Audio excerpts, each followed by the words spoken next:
Instead yekuti amai vafare kuti mwanakomana aroora aane mudzimai, vanobatikana to an extent yekutanga kuroya muroora wavo zvekusvika pakumuita kuti arasike njere, kusiri kungomuda chete mumusha.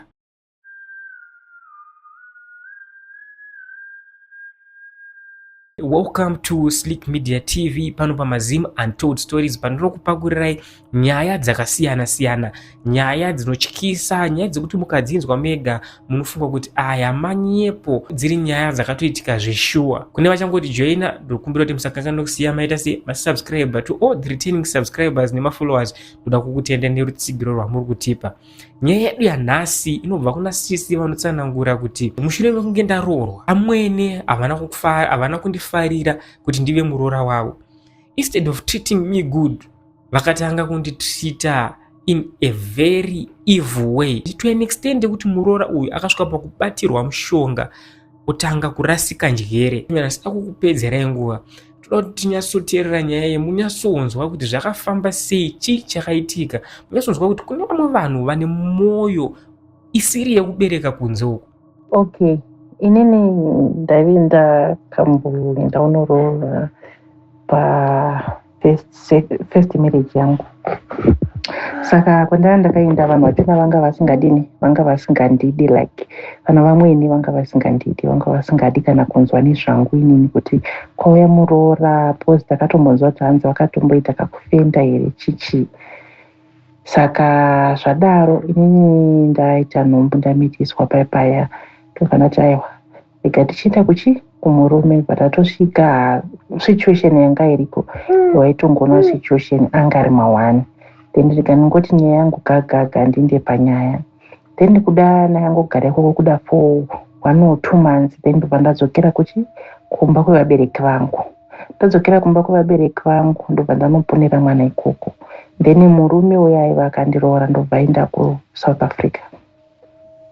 Aenda kuSouth Africa ndokubva anga asingachengeti mwana pesa apa, but akazotanga kuchichengeta mwana, kuchitumira mari.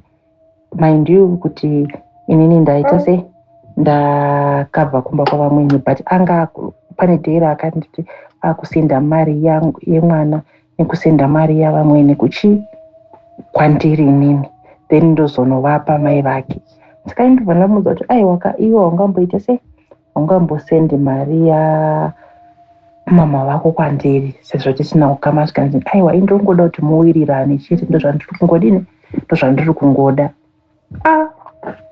Tikati aiwa zviite, but takazongoona munhu aita se, ndakazongoona munhu asenda mari.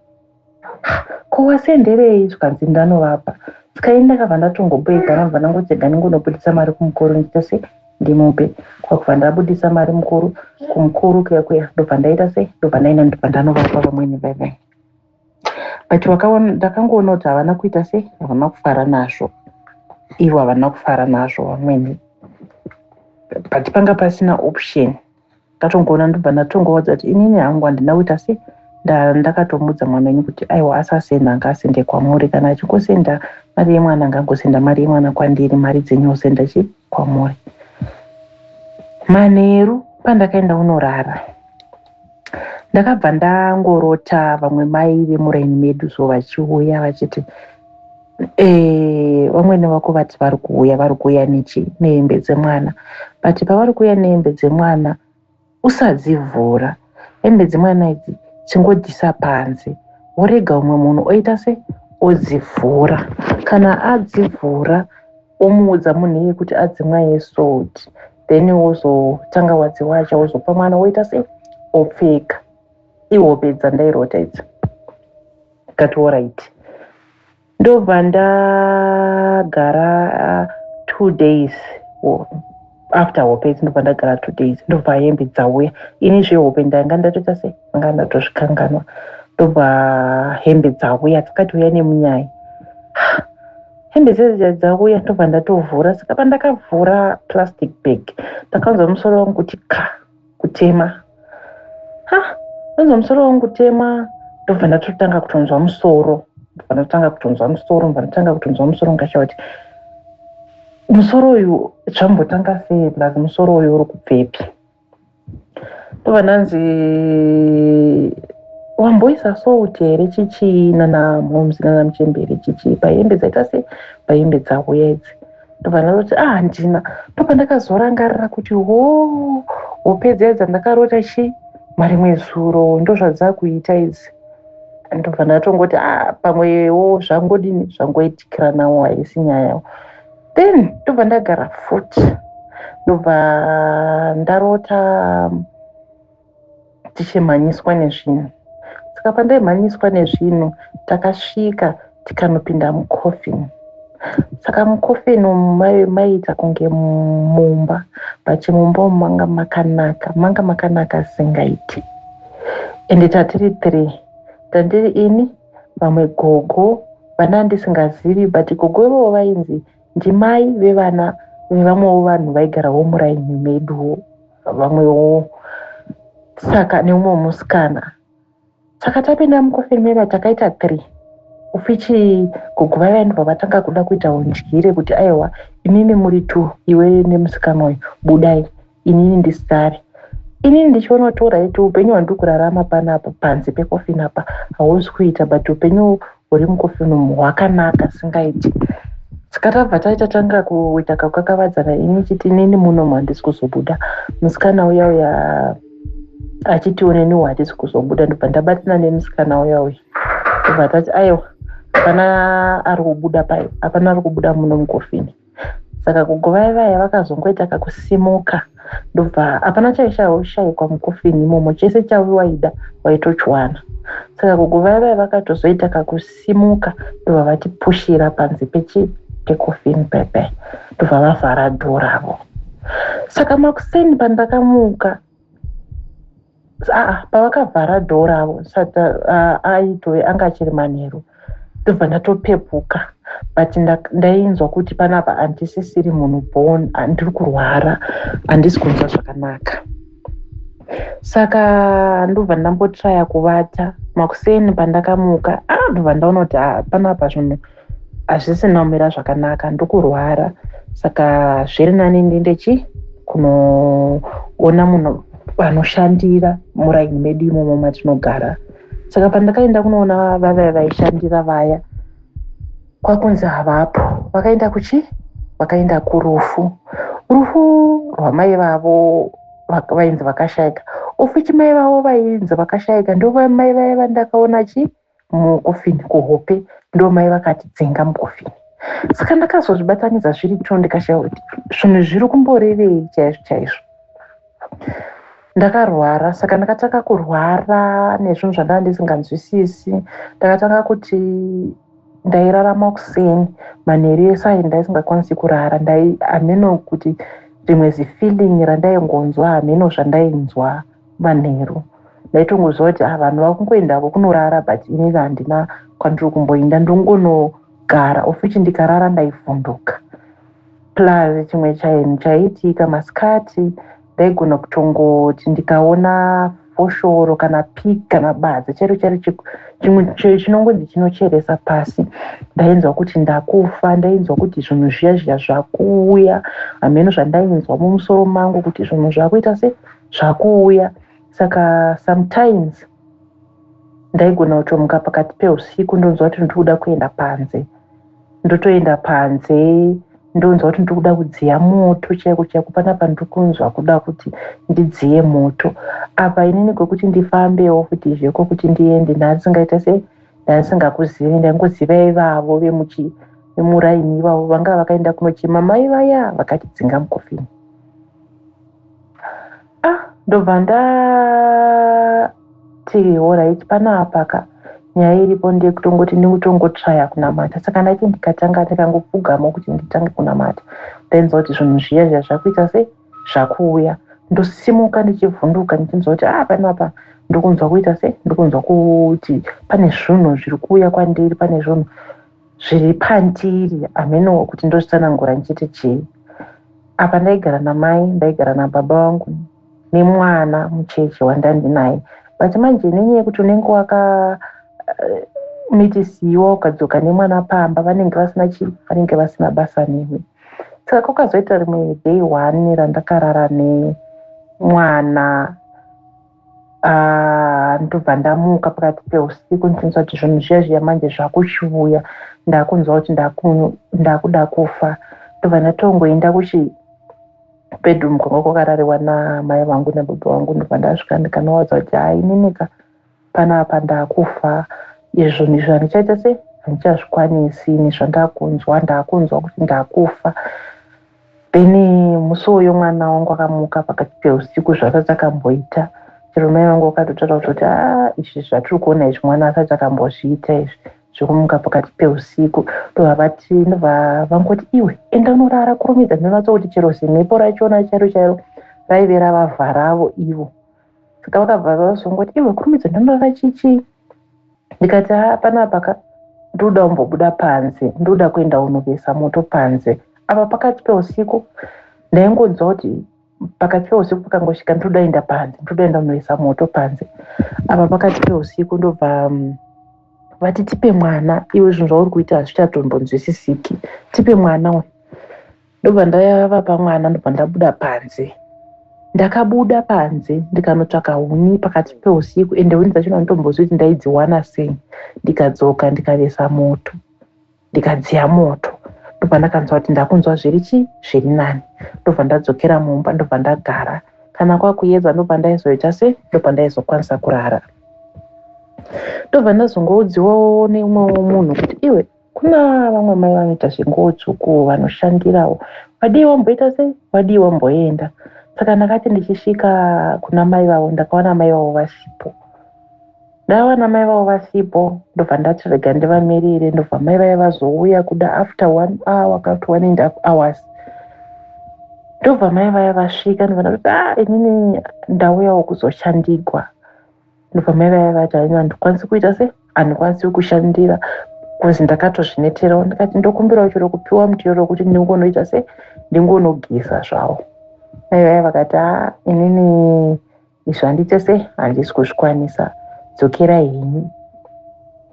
Ndobva ndadzokera, apa ndokufamba netsoka. Ndobva ndadzokera kumba kwandabva. Ndobva ndichisvika ndakasvika ndichitukwazve namai nababa kuti wanga waendepi. Ndanga ndaenda kunoshandigwa, zvikanzi kwaitoshandigwa kupi chichichi. Zvazvekuona kuti vanhu vakaita kuputigwa nezimhepo chairo chairo. Ndobva mai vangu nababa vati tatenga broiler, isusu tari kuenda unogeza, iwewe chinda unoisa mvura pamoto yekuti ubvise mambava ehuku, kuundura huku kuya. Ndobva ndatora iti panga pane huni, inini kwakuti ndikuenda, handisi kuti mweya wekuti ndinotsvaka huni waibvepi, kwakungoti ndikuenda unotsvaka huni. Ndakaenda kunotsvaka huni, kuda ndakabva pamba kuma2 ndikazodzoka kupamba kuma9, 10 ndichiti ndikuenda kunotsvaka huni. Handitombozwi kuti chichaitika because ndaingofamba mukasango ikakoko, handitombozwi chichaitika. Saka chakazoita kuti nditi pembeno, ndakazoti pembeno, ndaona kuti pandanga ndakagara panga pane zinyoka ranga riripo, zinyoka reblack, handitombozwi inonzi chinyoka iyoyo. Ndobva ndakazoti kwandakagara panext nenyoka. Ndobva ndakazoti pembeno, ndobva ndafamba, ndobva ndaenda kumba.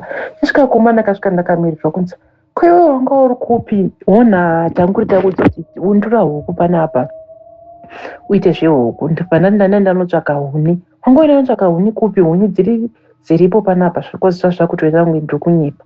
Huni dziripo panapa. Ndikati ndatosangana nenyoka. Ivo vakati iwo ndanosangana nenyoka, wanga uenda wasangana nenyoka, wanga waenda kunoita sei, because huni dziripo panapa. Ende zvishuwa ndakashawa kuti chanani chiendera kuhuni chaicho chii, because huni pamba dzanga dziripo. Ndobva ndazongotiwa ndatoshawa kuti chii chiri kuitika. Saka pega pandaiti ndikaenda norara ndainzwa kuti zvinhu zvakuuya. Ndobva ndashawa kuti panapa ndoita sei. Ndobva ndanzi nevamwe chimboenda kuchechi inonzi ZCC. Ndobva ndaenda kuchechi. Ndichisvika kuchechi kuZCC ikoko, ndakati ndichitarisa mumuti ndichiona mazizi akanditarisa. Ndo pandakazoti chechi yakupera, ndo pandakazoshedziwa kunzi iwe huya kuno uri kutoda kutombonamatikwa zvakasimba. chitomboya kunoku ndobva ndaenda ndobva vandinamatira ndobva vandipawo zvekunoti ndishandise zvavakandipa ndobva ndasvika ndobva ndanoshandisawo kumba kuda ndakangorarawo kudawo manheruwa zve2 hours of which kuti chechi kwachona kwaive kure cheko of which zvinhu zvaunenge uchida kunzi uite pamba nevabereki kunenge uda kuenda kuchechi apa vabereki zvinhu zvausangana nazvo vanenge vasingazvinzwisisi saka yaitove chii futi yaitove imwe problem ndobva ndanda kungoita munhu weyo kungoti anongoinda ongonoti dai ndangowana munhu anoita se anondibatsira because ndainzwa kuti ndiri kuda kufa panapa zvinhu situation iri panapa haina kumira zvakanaka ndobva ndatomboenda kune imwe chechi ndichindawo neimwe chechi ndakati ndichidzoka pamba zvinhu zvakaita wese ndakanzwa kuti hapasina kumira zvakanaka handichatombonzi zvakanaka zvatova wese ndobva ndazoenda kune imwe chechizve yevanhu vaya vanopfeka madhirezi marefu so vanongopfeka madhirezi marefu handichazivi kuti chechi yachona inonzi chii ndakangosvika vakangoti isusu tinongobhilivha mukunamata iwewe ukangozvinamatira zvinhu zvese zvinoita se zvinoita ndobva vati tichakupa nhamba dziripo ungofona pana vamwe pasita vari kuharare uchafonera vachakunamavongobva vangokunamatira pafoni une airtime here aiwa ndina airtime ndobva vati airtime $1 iri utenge chii airtime kwakutenga airtime kuya kwakufonera pasita vaya vakati hapakatoipa pfugama itita se chitopfugama ipapo izvezvi pauri ipapo tinamati ndobva ndatopfugama paya pasita vaya zvese zvavakanamata handina kuzvinzwa foni yanga isasanzwike yakungoti shiriri vaya vayagogo vaya vandandai vanga vakandipa mari yeairtime nefoni yacho neifonesa vakanditi hazvina basa iwe ramba ukangoita se wakangopfugama hazvina basa kusvika airtime yapera hazvina basa ndobva ndakazongonzwa kuti amen ndozvandakazongonzwa pana sekuru vaya pana pasita vakandifonera ndakangonzwa kuti amen saka ndobva ndadzokera kumba hameno kuti chakangoitawo kuti ndichingopinda mumba ndobva ndatarisa hembe dziya ndobva ndanzwa kuti zvinhu zviya zvakuuya ndobva ndatora hembe dziya ndobva ndadziisa musaga ndobva ndadzisungirira musaga ndobva ndadziisa pamusoro pewardrobe because ndaitomboda kutombodzipisa vana mai vangu vakati aiwa usapise hembe kana usaite sei dzisiye sezvo vamweni vanga vakauyisa hembe dzemwana ndobva ndatongodziisa musaga ndobva ndangodziisawo pamusoro pewardrobe ndobva ndatoona kuti ndatova munhu bho